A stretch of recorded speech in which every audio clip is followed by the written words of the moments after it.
Hi guys, I'm Carrie Barber, the owner and creative director of Make Beauty, and I'm here with my friend Michael Ashton, celebrity makeup artist and my good friend. And this is Makeup with Friends, our very first episode. So the whole idea with Makeup with Friends is that a friend of mine who also happens to be an incredible makeup artist is going to teach me how to recreate their signature look. You are known for iconic eyeliner with your client Adele. We're gonna learn lots of great tips and tricks. Yeah.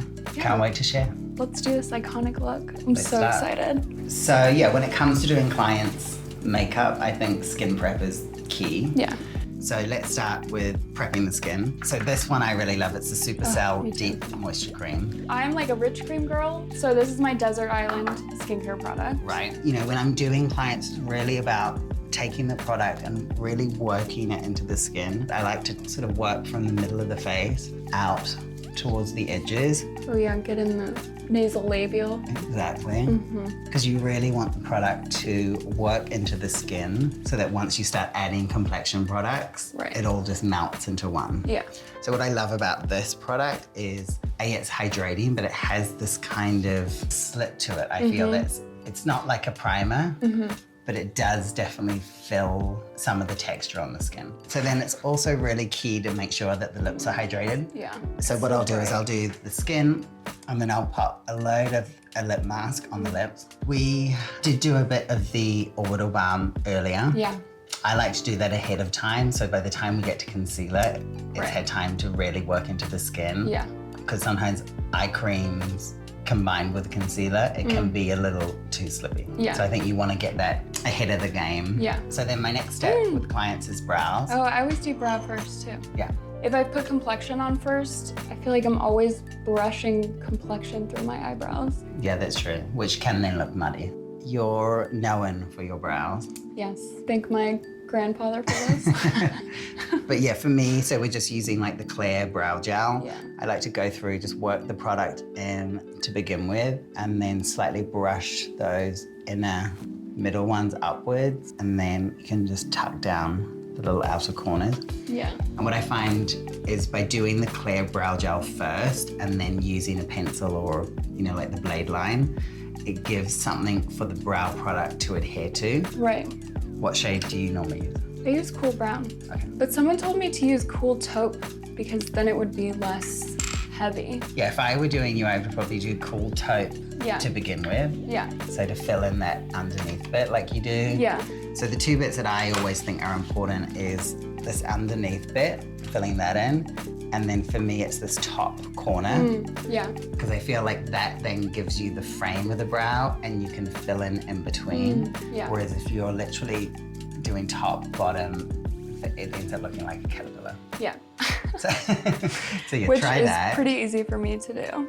Yeah, etching that underneath the brow, lifting that arch on the top outer corner. And then you can go back in with the darker one and just fill and give that, add a bit of texture. I don't usually fill my brows in. Really?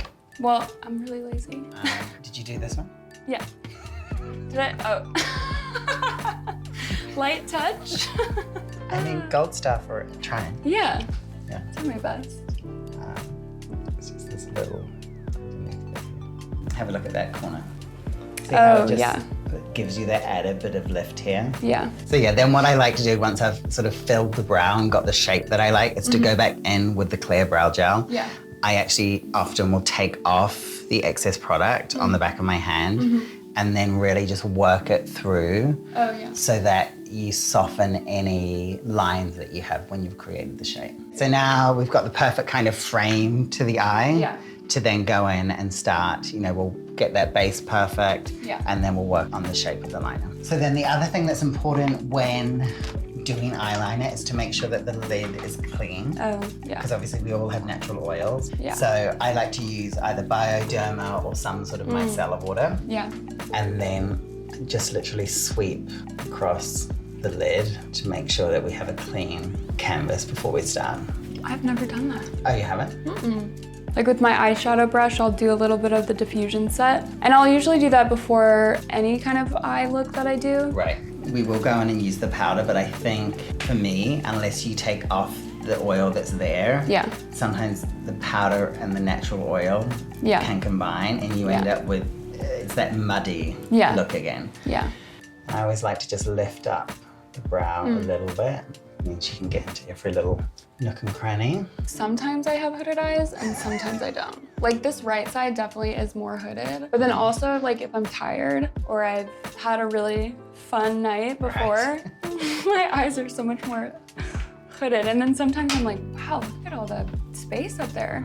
So whilst this is great that it has the sharpener, the trick that I like to do is to take a little bit of kitchen towel. I like it because A, it doesn't pill and have the little bits, but it's also got enough texture that you can get the angle you want. And I literally just go along like that and see how now it's given me that really sharp point rather than the rounded. So then when I lay it here, it gives me a much more precise bit of product to work with. You heard it here first. So what I like to do is go in and outline the initial shape of the liner with this edge, and then I can go back in and sort of fill and gauge, you know, where I want to make it a little bit thicker, where I want to extend maybe into the inner corner, work out the length of, you know, where the wing is going to go to. Another tip that I find really helpful for people at home that I've always said is if you're trying to get the wing a little straighter, to give that angle, that more elongated shape, is to come working from the outside in. I do that because sometimes if you're working inside out, you end up with a more downward, sort of sad looking shape to the liner. We don't want sad liner. We don't. Up liner. So is that how you do it? You come outside in? Yeah, so usually what I'll do is I will load product on the brush first, and I will also outline where I want to go. Just so that I have a basic sort of like guideline. I think it's easier to build the liner when you're coming in rather than dragging out. Yeah, and again, a bit like when I was applying the powder to the lid, I lift the brow just a little bit, start right in at that lash line. What I like about this formula is, I don't want to say it has a shiny finish, but to me it has more of a modern texture. It's not so matte. Like when it dries down, it's matte, but it still has some kind of slickness to it. Do you agree? Like it's not so flat. And then what I also love to do is these little cotton tips, which I used to get from Muji, but you can get them pretty much everywhere now. And then just take that and I like to lift it up. Is there a point on the face that you try to go towards? Yeah, so for me, it's a 45-degree angle from the end of the lash line up towards the temple. So sort of from here to here would be my guide. Yeah, so for me, this is a great starting point because we can kind of see the initial shape of where we're going. We'll extend it out at the end, but now I can fill from here inwards, and then we can build out the shape on the inner corner. That's always something that I find hard, is knowing how much to fill in from right here to here. You don't want that wing to end up looking heavy, right? So we're not bringing this from the very edge of that wing. It's kind of 3/4 in. And then I'm just gonna fill that little corner. And you're better to start off slow and add more. Yes, I think just going back and really working the shape on this inner corner. And then for your middle bit, it's really just keeping it very tight at the lash line, into the waterline as well. I love tie lining. Yeah, I think it's a really effective way of helping with the shape without needing to use a lot of product. So yeah, now that we've got, you know, I'm pretty happy with the overall shape, we can go in and just refine and sort of work these finishing touches. Now, even once we sharpen the edge of that, I think sometimes it's hard to get a very, very clean flick to the liner. So that's when I go back in with my Q-tip, and then you can just drag out. Sometimes too, I like going in with my nail and just like do a little. So we'll give that a minute to just set. How long would you say you've been doing the kind of cat eye look? Honestly, since this eyeliner came out. And not before? Not before, because I could never do it comfortably. To be honest, that whole take the brush off, load it with product thing, I learned after we launched it. Because when I watched your tip and I was like, oh, that was very smart on the component design. They really thought that out. It was really intentional. So yeah, I feel like the initial outline is perfect there. I would come outside in to bring that a little bit more to the middle, sticking close to your lash line. And then I would go and do your inner corner. I can Keep like going. see mine and see yours, and I'm like, ah. Slow and steady wins the race. Right. Yeah. I feel like this is just kind of like a security Q-tip. Like maybe it's not doing anything, but the fact that I know it's there. We all need that. So great, I feel like that shape is looking fantastic. I love it. I think maybe let's just work this wing a little bit. Okay. Which, do you want to do your nail trick or do you want to do? Yeah, let's try the nail trick. Yeah. It's interesting talking about signature beauty styles, because when I think of you, I think of red nails. Yeah. So I think we're in a good spot. What I would do now is go in with a lash curler. I never curl my lashes. Oh, you don't? Mm-mm. Literally, I mean, no, I do leave the house without doing it. But if I'm going to an event or something, I always curl them. So what you want to do is come right in at the root of the lash and then just pump the lash curler. Makes a difference, right? Great, so if you want to go in, curl your side, and then just a little pump, pump, pump. Could maybe be a little more... Aggressive. I don't know if aggressive is the right word. Maybe deliberate in your action. Yeah. Can I pull out now, or I have to still do it at my... You could go a little closer to the lash line. See, this is great for everyone. I'm learning. Hopefully people at home are learning. Yeah, that's good. See how now you've got that left. Yeah. So I love this mascara that you do. It's literally, I mean, I have 3 in my kit, but this would be my go-to. And literally every client's always like, oh my God, what is that? And so I send them off to the little website to buy it. It's great. What I will do is I'll take off some of the product. Yeah. I love a mascara that's really wet because it means that I just have to do 1, maybe 2 coats. Yeah. But I do like to take off a little bit. Yeah. Because for me, the thing about a brand new mascara is it's often too wet. Yeah. It needs like a couple of weeks to dry out a bit. Yeah. And then when it comes to mascara, I like to lift, come right in at the root of the lash and do a little left to right action. And I'm placing the product almost in the waterline. And what that can do is it almost enhances the look of that tight line. And then I can take off any excess. She's a loaded bride. Because what I like it to look like is very dense at the root and then this feathery, fluttery, kind of flirty lash at the tip. Woo, this mascara is so good. So good. I noticed that you didn't do the bottom lash though. So I love a bottom lash, but I want to see everything else when we're done. Another trick is if you gently squeeze your eyes together, so close and squeeze, you get that transfer from top to bottom.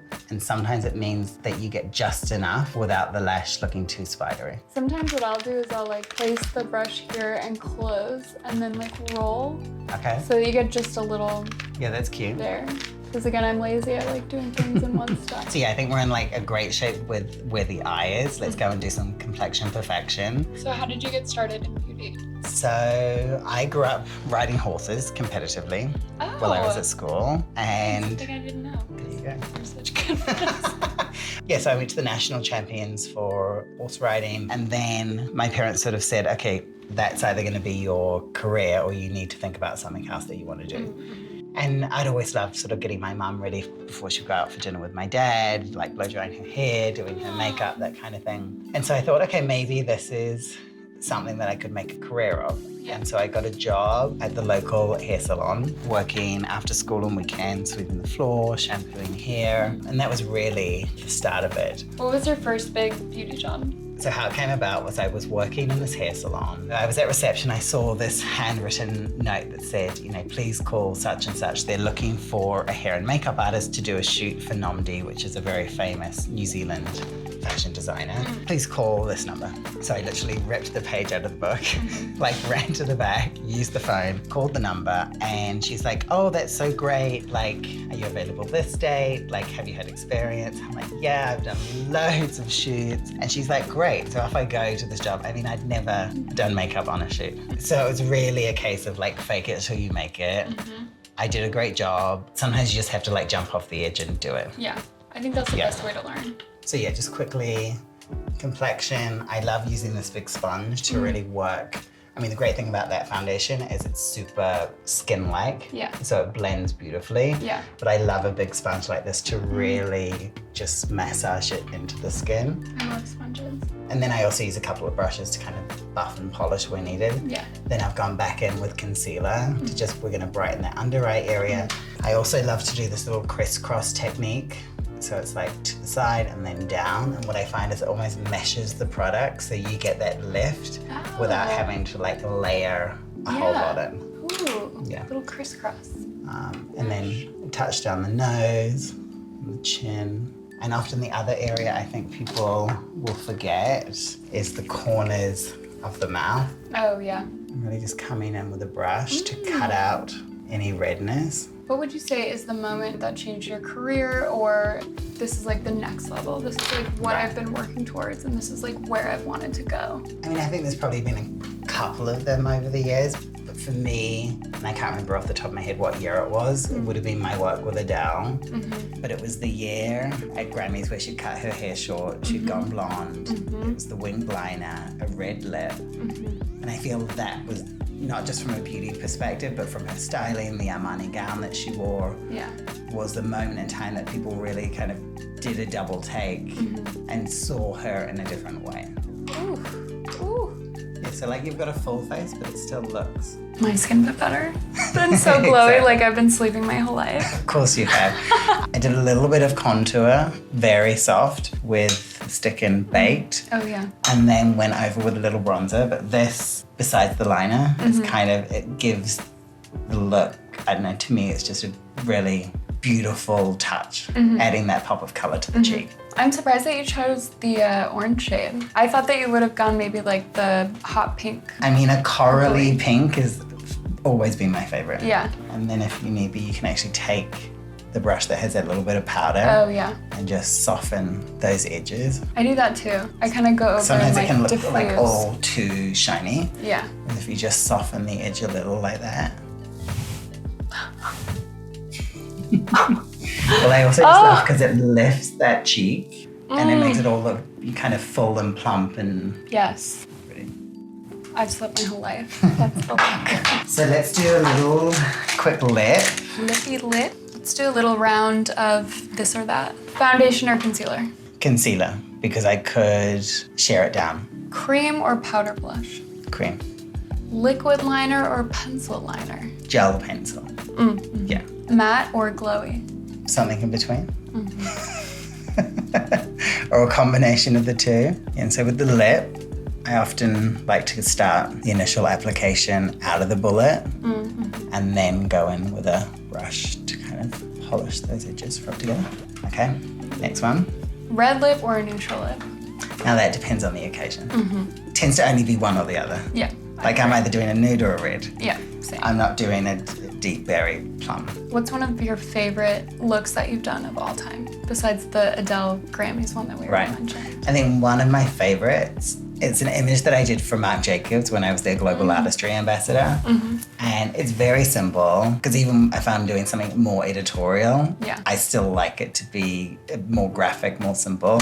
And it's just two slightly contrasting, like an aqua and a cobalt blue graphic liner on this beautiful blonde girl. To me, it's a slight departure away from red carpet, but it's still, in my opinion, an elegant way of doing it. Yeah. You know, people often say, how would you describe your artistry, or what kind of looks do you want or do you like? And to me, it's about kind of polished, elevated, elegant beauty. I love it. So good. It feels so comfortable and it feels modern, but it's like a look, you know? Okay, good. I love it. I mean, what I like to me is it's very much the essence of you. Yeah. You look beautiful. Thanks, Boo. You're welcome. Thanks to you. Thanks for being on the first episode of Makeup with Friends. Of course. Loved no having pressure, you. first out of the gate. Yeah, no pressure. You did great. 11 out of 10. Hopefully you guys learned lots of hot tips and tricks. I did, especially. Like, comment, subscribe.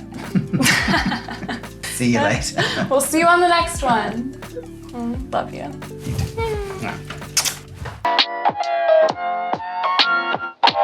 Makeup with Friends, take 2, Mark. Oh, we're only on take 2? Welcome back. And we're back. We're not serious We're people. friends. Serious people. Okay, so what do you usually start with? So for me, oh, that mic just dropped. Mic drop. God, damn joke. Okay, so you were the OG influencer.